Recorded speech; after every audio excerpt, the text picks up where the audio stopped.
Good morning. Glad you could join us. What a great time of year this is, right? I want to share something that I got from Philip Yancey that comes from his highly acclaimed book, The Jesus I Never Knew, which is just a wonderful book. And this is something that I know that I remember quoting it way back in the day. But he talks about having been in London and sitting in a beautiful auditorium there, hearing Handel's Messiah with a full chorus singing about the day when the glory of the Lord shall be revealed, which is actually a quote from Isaiah chapter 40, verse 5. And he said he'd spent the morning in museums, and he'd seen the crown jewels, and he'd seen all these things that are remnants of England's glory, and a solid gold ruler's mace, the Lord Mayor's gilded carriage. And it occurred to him that these images of wealth and success and power and things like that, when the Israelites, the Jews, were thinking about the glory of the Lord being revealed, they were thinking, yeah, just like it was in the day of Solomon, where silver was super common. I mean, silver was nothing. They had to be thinking that's what it was. But when the Messiah showed up, and see, we get it, because we know what Christmas is. They didn't. They were expecting the King to come in glory, but he came in a different kind of glory, the glory of humility. Instead of him coming as this great and powerful king, he comes as a child.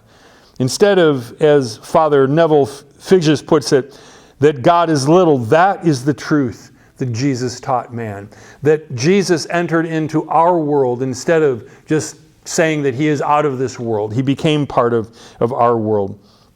I think that's awesome. And so the God who roared, who could order armies around and empires, he could bring them down and move them around like pawns on a chessboard. We knew that God could do that, but now this God emerges in Palestine as a baby. And I love how Yancey puts it, a baby who could not speak, nor could he eat solid food. He could not control his bladder, and he depended upon a teenage couple for food, for shelter, for love. What kind of king does that? And Yancey says that while he was there in London, he caught up with, he caught some of the typical ways that rulers roll, okay? So, they've got bodyguards.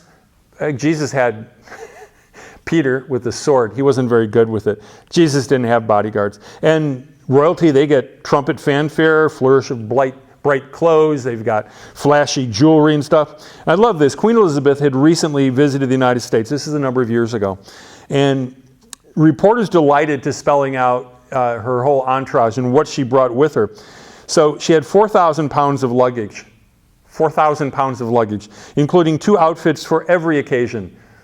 I usually just go with 1.5 outfits for every occasion. A mourning outfit in case someone died. 40 pints of plasma, just in case, you never know. And white kid leather toilet seat covers. Don't leave England without them. You can't leave England without those. She also brought along her own hairdresser, 2 valets, and a host of other attendants. Jesus came as a baby, born in a barnyard, laid in a feeding trough where a donkey could have stepped on him, and there was still the smell of manure in the air. Jesus came to win our hearts. He's got mine, and he gets it more and more. Love Jesus. I hope you have a very Merry Christmas and a great week.